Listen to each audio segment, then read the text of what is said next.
Grace and peace, family. Let's turn these two 6 cube shelves into one 9 cube shelf while we chat. Alright, so today I was reflecting on my reflection, realizing that this was probably the greatest tool in my arsenal on the spiritual journey. Because your ability to reflect on yourself, where you've come from, where you're going, and where you are is really what's going to push you forward.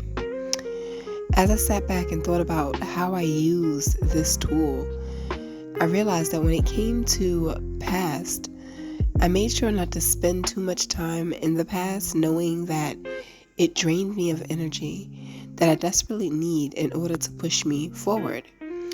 So when I would revisit memories of the past and experiences that I went through, I would do it only to deduct any lessons, any reasoning, and any information that could help me move forward in a way that prevents me from going backwards and falling into those old traps.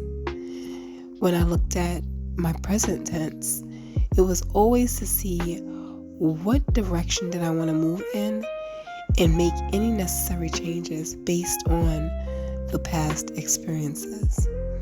And then lastly, as far as future, I made sure not to spend too much time worrying about the future, contemplating on if the future was going to be hopeful, but planning on what type of life I wanted to purposely feel.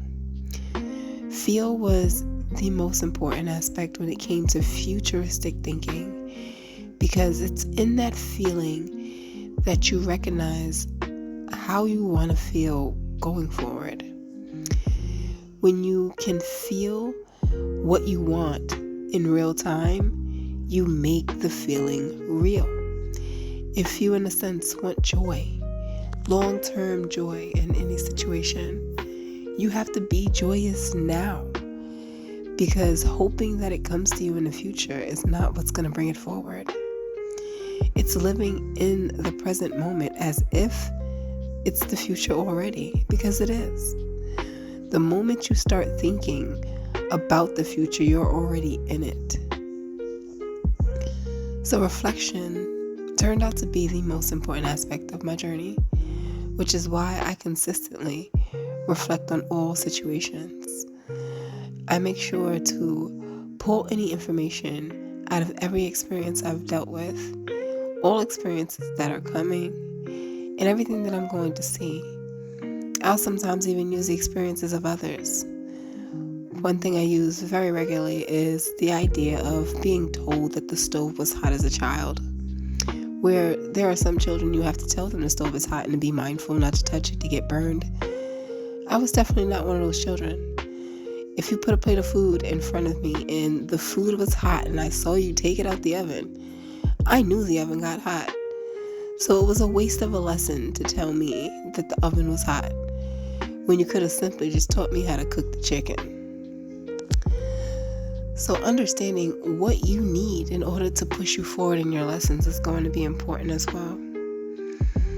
So that reflection, nothing beats it, because it's in your reflective mindset, in that understanding of where you've come from, where you're going, why you want to be there, what you want to feel when you get there. You truly understand yourself inside and out.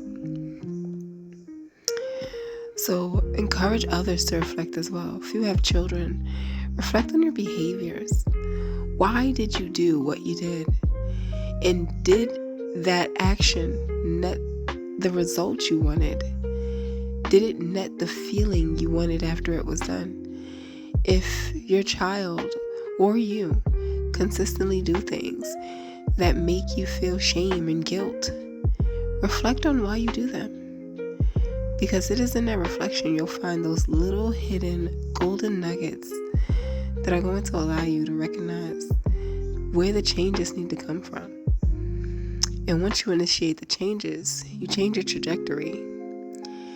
And that, my friend, is how you get yourself to that desired futuristic outcome so that you stop wanting it and craving it and you start living it immediately in the now.